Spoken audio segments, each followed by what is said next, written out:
মনত দুখ লাগে হয়নে? আপোনালোকে সকলোৱে এখন ভাল পায়নে? হয়, আমাৰ আয়ে বৈ দিয়ে, আমাৰ বায়ে বৈ দিয়ে, আমাৰ ভণ্টিহঁতে বৈ দিয়ে এখন চেনেহৰ গামোচা।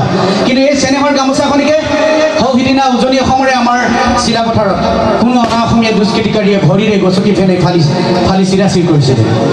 আমাৰ অসমীয়া মানুহৰ বুকুত জুই জ্বলাইছিলে।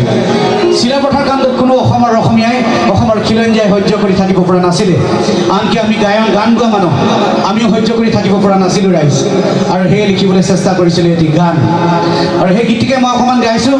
কিন্তু মই জানো এই বগী নদীবাসী ৰাইজ, এই লখিমপুৰবাসী ৰাইজ স্বাভিমানী ৰাইজ, দেশক ভাল পোৱা ৰাইজ, গতিকে আপোনালোকে এখন গামোচা খুব মৰমেৰে আঁকোৱালি লয়, ভাল পায়। গতিকে ৰাইজ, কেইবাজনো সাংবাদিক আছে আপোনালোকৰ ফালে কেমেৰাটো টুৱাই থৈছে।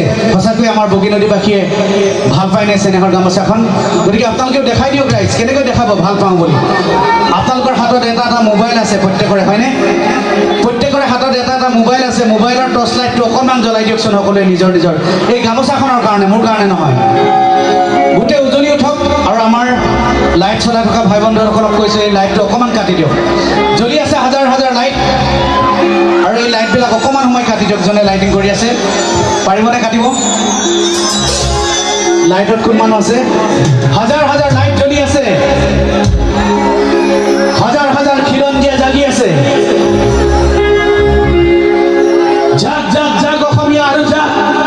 এই ছেকেণ্ডবাৰৰ কাৰণে যাতে এই চেনেহৰ গামোচাখন কোনেও গচকিব নোৱাৰে, ফালিব নোৱাৰে, তাৰ বাবে ইয়াৰ প্ৰতিবাদ। গতিকে ৰাইজ, মোৰ কণ্ঠৰ লগতে আপোনালোকেও এবাৰ কৈ দিয়ক, জয় আই অসম, জয় আই অসম। কিং কৰ্তব্য বিমূৰত কৰিছিলোঁ আৰু সেই লিখিছিলোঁ এটি গান।